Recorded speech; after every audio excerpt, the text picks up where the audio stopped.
You've been fighting the Harkonnens for decades. Look! My family's been fighting them for centuries. Ladies and gentlemen, we have reached the coming of the Messiah, the Muad'Dib Mahdi Hassan al-Ghaib. Did I say all that shit right? Or something like that. Did I say that right? Probably not. There's a lot of shit to learn. This movie is very dense, guys, and we're talking about Dune Part 2 today. Obviously, you have seen the title of this video, which you have because you clicked on this. By the way, like, comment, and subscribe. I'll be putting out more Dune content and cinema-related content on this channel as fast as possible, as much as possible. I've got a new, renewed energy for this channel and this type of content, so I'd love to have you guys around in the comment section, in the likes, in the subscriptions. Maybe one day I'll have you guys as members, but we're getting ahead of ourselves. Guys, let's talk about Dune Part 2. You need to watch this video and listen carefully before going in to see this masterpiece. And I think it comes close to being that as well. We're going to talk about the immediate reaction I had, the second viewing thoughts that I had, how to approach the film, especially if you're new to the Dune world. Maybe you watched Part 1 once or twice, or you kind of vaguely remember it. I'm going to set you up for watching this film in the most digestible way possible. I'm going to set you up for what to expect from the film, what not to expect from the film. I'm going to give you my thoughts on any fatal flaws that the film has and all the deserved praise in areas where the film truly soars, which it does quite often. Every frame is a painting in this one. Shout out to Denis,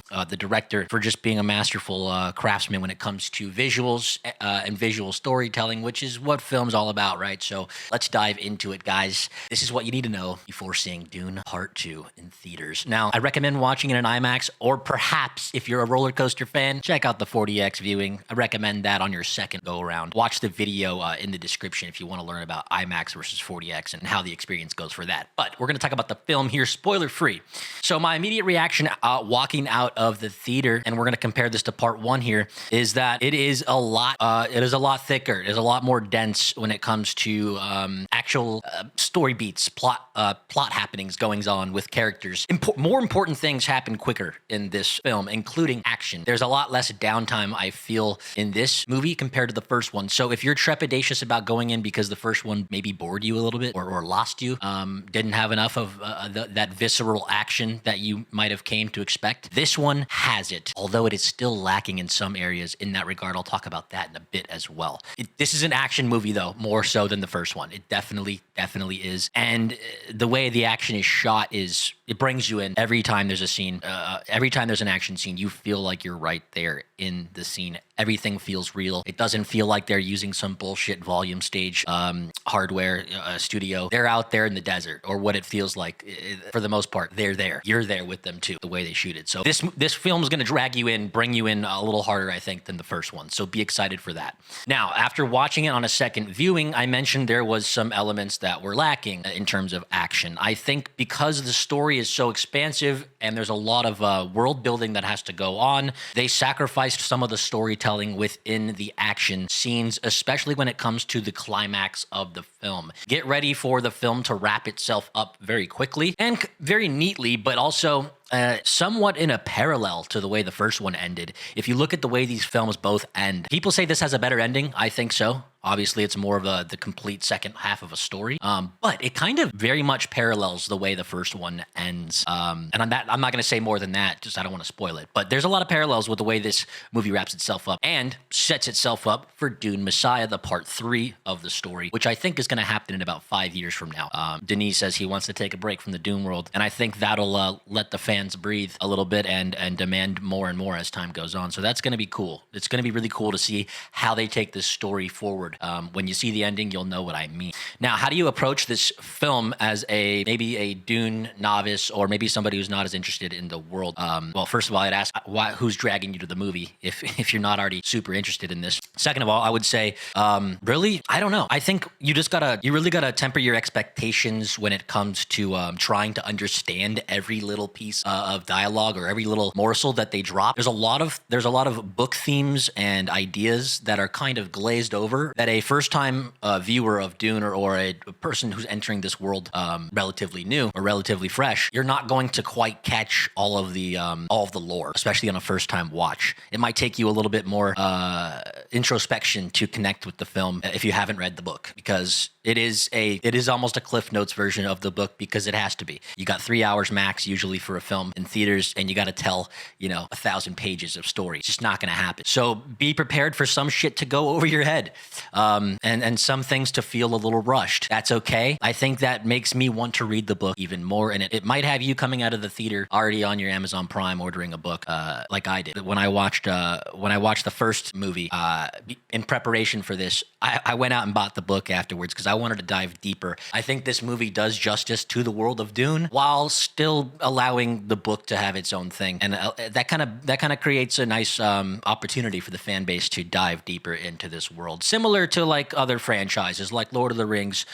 It's great on screen, but there's just so much more to work with in the book, and I think this movie will make you want to read the book, which is the best part. You never want to watch an adaptation of a film and come out disgusted to where you don't even want to look into the franchise further. And I think this franchise, Dune, has a lot of dense and important humanitarian themes that are kind of glossed over in the film. They're kind of there. There's hints of them, but in the book, you really get that. So if you're a book reader too, you can take what I'm saying here and kind of let it wash over you before you watch the film, so you don't get too disappointed.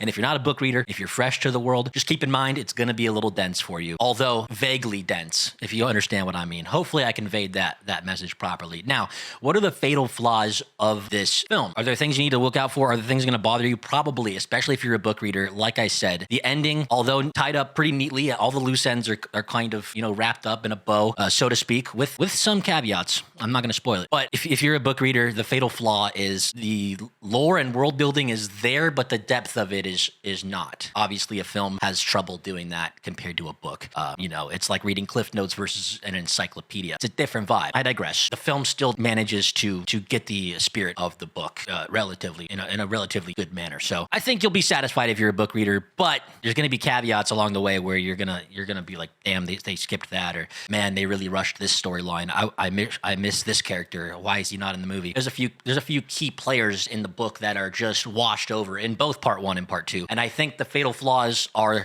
lies within the character work as well. The visuals, the visual storytelling, the gravitas of the world is felt, but the expression from character is a little lacking. It's a little, I guess, almost Christopher Nolan-esque, where the characters feel more of a plot devices than they do actual people. But I mean, to be honest, the theming of this world and the way the style of this film is portrayed, is crafted, it kind of fits.